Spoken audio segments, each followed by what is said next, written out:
Sup, ladies and gentlemen, Akalon here, and of course, welcome back to each and one of you.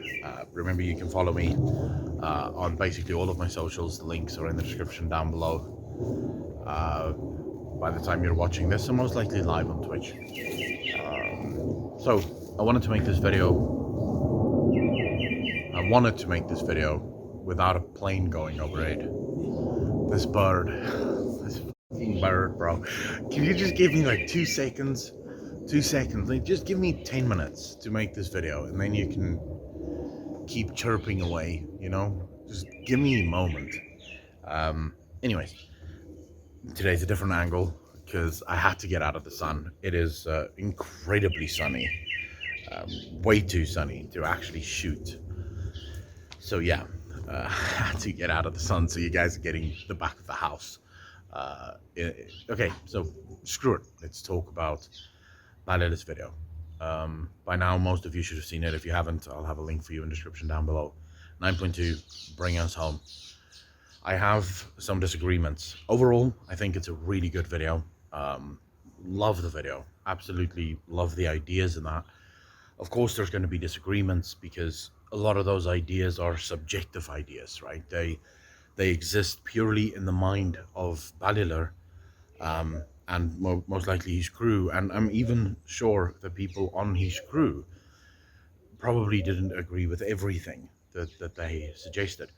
Gaming is subjective, but I do want to highlight a couple of things that I think from a lore perspective, I absolutely do not agree with. First and foremost, his thoughts around Sylvanas. I'm going to use her first because he actually used her last. I am a diehard Sylvanas fanboy, and I don't want to see Sylvanas back. So I agree with him that Sylvanas, but where I disagree with him is that they should maybe put her story, like, you know, give her a little bit of screen time, end her story, and then sort of put her on the back burner. Personally, I don't even think they should do that. I think we should hear via the grapevine that Sylvanas has escaped, and that she's gone, that no one knows where she is. I mean, that's it. For the next 3-4 expansions, Sylvanas should not feature at all as a character. The things that Blizzard have done to Sylvanas is unforgivable. And I'm not suggesting that Sylvanas has real feelings. I'm very much aware that it is just a video game character. I'm talking about the essence of that character. It's unforgivable. It's just something that you cannot reconcile at this point. There's no way that this character comes back from committing genocide. There's no story that brings this character back. It's gonna need time to simmer and sort of just let that rest. Anyways, on to the real disagreement that I have with Bellular, and that is Zuvul. I don't agree. I'm with everyone that Zuvul is a miserable boss, right? Antagonist, miserable antagonist. It fell completely flat. It failed 110%. And it failed because, like I've said in the past, there's been no exposition on this character. There's been no character progression within this character.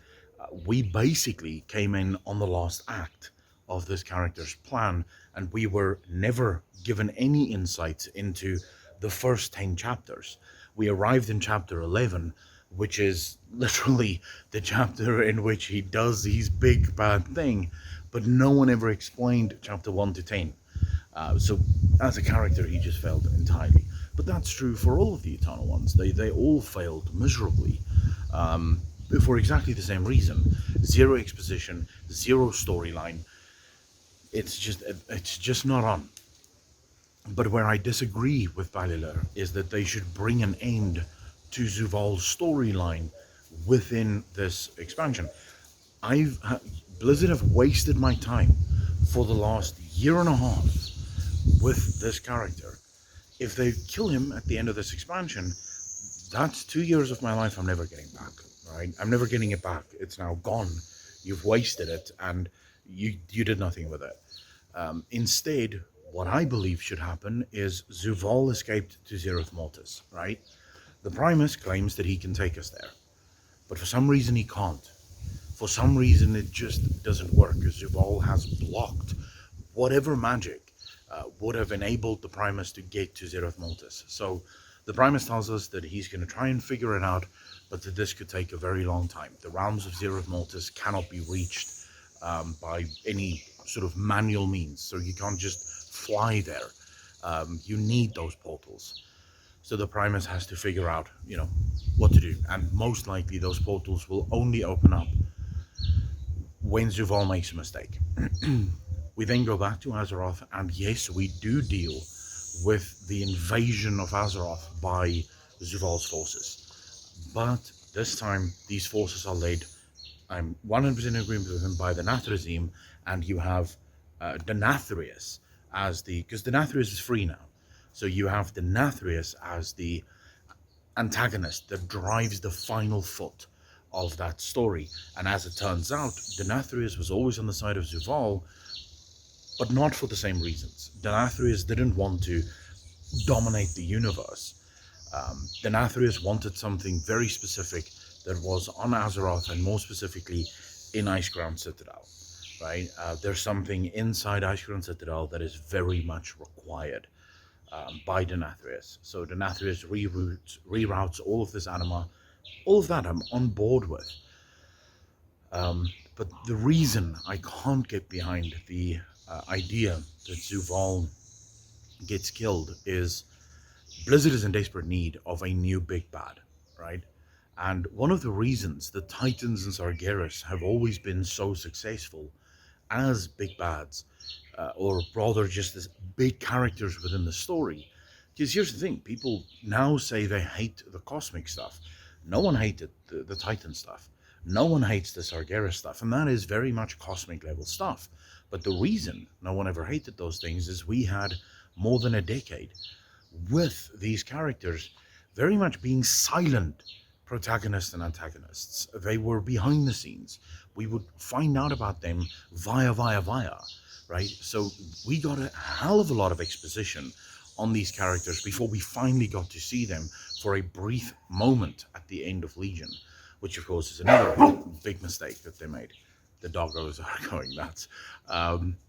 It's another big mistake that they made. But anyways, that's what Zuval needs to become now. That's what all of the Eternal Ones need to become now. Over the course of the next 3, 4, 5 expansions, we should get small storylines that include the Eternal Ones, that include the realms of the Shadowlands, giving exposition where exposition didn't exist before. Maybe insights, maybe we meet characters who knew what the Shadowlands was like before Zuval fell, and we play through storylines that sort of give insights into those. Zuval has to become a new hand, an invisible hand that moves stories, and at the end of those stories, we link those stories to Zuval, giving more insights into him as a character. Zereth Mortis right now should remain a complete mystery, and again, the reason for that is speculation purposes. The idea of creating mystery now, whenever something happens, we can look back and say, wait a second, could these creatures actually be from Zereth Mortis? It creates mystery, it creates a sense of wondering. Don't just introduce Zereth Mortis, because Zereth Mortis sounds like a really important place. The problem is, if you just introduce that in 9.2, it is not an important place. It's just yet again another place that we don't care about. So the Shadowlands was introduced in the Shadowlands, the Eternal Ones were introduced in this expansion, but now is the time for them to get exposition. I would basically pause all of their storylines, and the reason I would use Denathrius in 9.2, most likely not defeating him, but stopping his plans, at least for the moment. The reason I would use Denathrius is he's the only Eternal One out of the whole of the Shadowlands that means anything to anyone. Right? He's the only character that most of us care about. All of the other Eternal Ones fell entirely flat, so there's no point in using any of the other characters. They need more time to brew and to sort of simmer and to grow in our hearts. Outside of that, I'm okay with his raid and dungeon ideas. I'm okay with these ideas even as a philosophical standpoint on future patches. I do believe that Blizzard has to do far more when it comes to patch design. I think patches have to include far more gameplay. It has to include far more content, and more specifically, more MMO content. Like, for example, the world events that you get rewarded based on your input for those events. It makes it feel more like an MMO rather than the single player world quest that we so often get in WoW. So I'm on board with all of these ideas and all of these sort of implementations. I don't think it will happen because I think Blizzard would need almost a year to make a content patch like that even possible. They would need a year, if not more. So I don't think it would happen, because what you're talking about is effectively you're talking about effectively an expansion level patch, which would be great if we could start getting that. But I don't think so. I don't think right now that's going to happen, mainly because I think at the moment Blizzard has most of their people working on 10.0, at least according to my sources. They're struggling to get 9.2 out in time because they've pulled most resources away from 9.2. They've basically given up on Shadowlands. They've moved to 10.0, all hands on deck. This needs to be the one, right? So Shadowlands is basically working with a skeleton crew at this point, which is a whole new discussion that we could probably have, which I'm not going to waste your time with here, but we, at some point, will have to have the discussion. Does WoW survive if 9.2 sucks? Do people come back for 10.0 if 9.2 is horrible? Because at that point, it's like, fool me once, shame on me, fool me twice. Fool me once, shame on you, fool me twice, shame on you, fool me thrice, shame on you. But at which point does it become shame on me, you know? At which point do we decide that, hey, you fooled me enough, I'm just not prepared to come back? I don't know. That's obviously not something I can answer, because it really exists in the mind of every single player. But if you've watched until now, you're a fucking champ. I love you for that.